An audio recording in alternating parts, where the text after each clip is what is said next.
Bonjour, petite capsule sur différents médiums pour le dessin. Alors aujourd'hui, on va regarder différents médiums pour le dessin. Je nomme ici le fusain ou appelé parfois charcoal. La mine graphite qui est comme une mine de crayon mais en bâtonnet qui peut être plus ou moins large. Sanguine qui est de la terre en fait comprimée, et des comtés à Paris en blanc ou en gris qui permettent le dessin et les esquisses. Ici, vous remarquerez que j'ai un papier à charcoal ou à fusain. La différence qu'il a envers un autre papier qui viendrait dans un carnet comme ça, celui-là est beaucoup plus lisse, tandis que le papier à charcoal est texturé.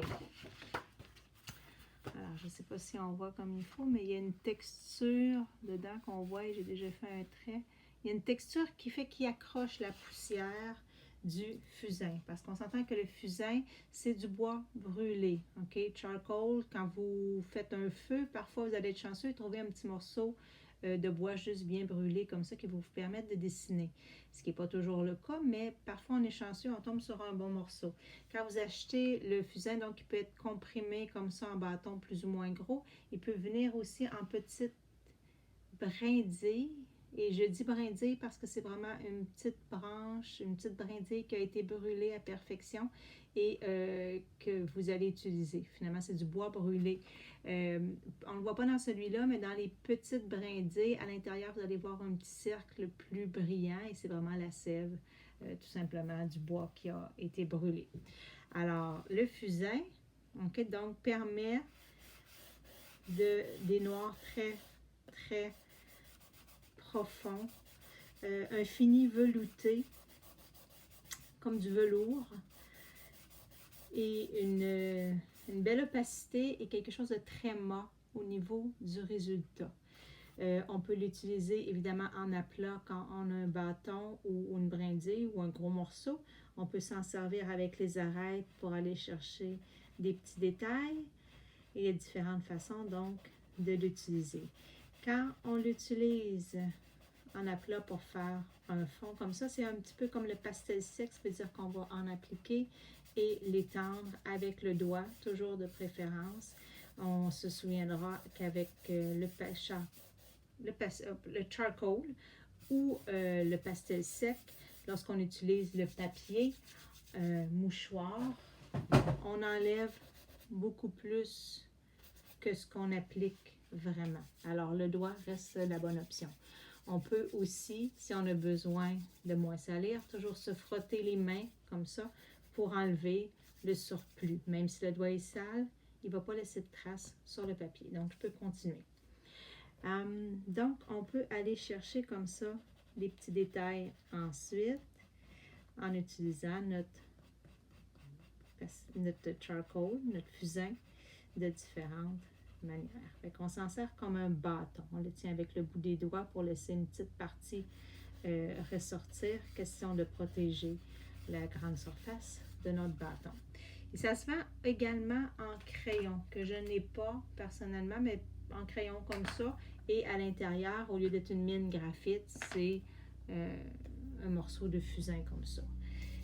Ça travaille bien pour les détails. Par contre, si on veut l'étendre beaucoup comme ça, le bâton est toujours plus agréable parce qu'on peut s'en servir de façon latérale, question d'en appliquer sur une plus grande surface. Donc, quelque chose de très, très mat, velouté et opaque. Quand on parle de mine graphite, la mine graphite que j'ai en différents formats ici, c'est la même chose que votre crayon à mine, en fait. Donc, on a quelque chose de plus pâle et de plus métallique, argenté.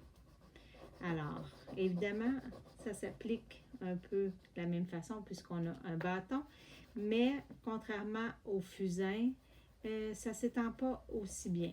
Okay? Ça n'a pas la même capacité de couvrance puisque ce n'est pas une poudre, mais du graphite. Et là, vous allez dire, les crayons de plomb, on n'en a plus maintenant, le plomb étant toxique, c'est du graphite qui est à l'intérieur. Fait qu'on voit que le résultat est légèrement différent, plus brillant que son ami ici, le charcoal. La sanguine, donc pour un effet différent, et parfois quand on fait du croquis, ça peut être intéressant de varier. C'est aussi une poudre, donc on peut l'étendre avec le doigt comme le fusain, mais évidemment, on a la couleur brunâtre de la sanguine. Fait que même principe d'application de côté ou en aplat pour aller chercher des grains de surface, tout simplement, comme ça. Même principe pour le comté, qui est aussi une poudre comprimée, mais qui, à l'effet, est un petit peu plus grasse, un petit peu moins poudreuse. Poudreuse, mais quand on l'applique, on n'a pas exactement la même sensation au niveau du papier. On sent que c'est un peu plus de résistance. Donc, même principe qu'on peut l'utiliser et on peut superposer les médiums, question d'aller enrichir notre image ensuite, avec le gris pâle ou avec le blanc au besoin. Fait que si on travaillait sur un papier noir, on pourrait très bien travailler avec le blanc et faire des esquisses en contraste. OK, couleur contraire. Vous avez remarqué ici que quand je passe sur le graphite, il n'est pas possible de travailler avec quelque chose qui est sec sur une surface qui est lustrée ou grasse comme le graphite. Donc, je peux travailler avec le graphite par-dessus l'effet mat du fusain, mais pas l'inverse, puisque ça n'adhère pas, la surface étant lustrée. Fait que d'autres façons de dessiner ou de faire des croquis. Fusain, sanguine et comté à Paris, c'est des petits crayons comme ça qu'on achète, ou mine de graphite.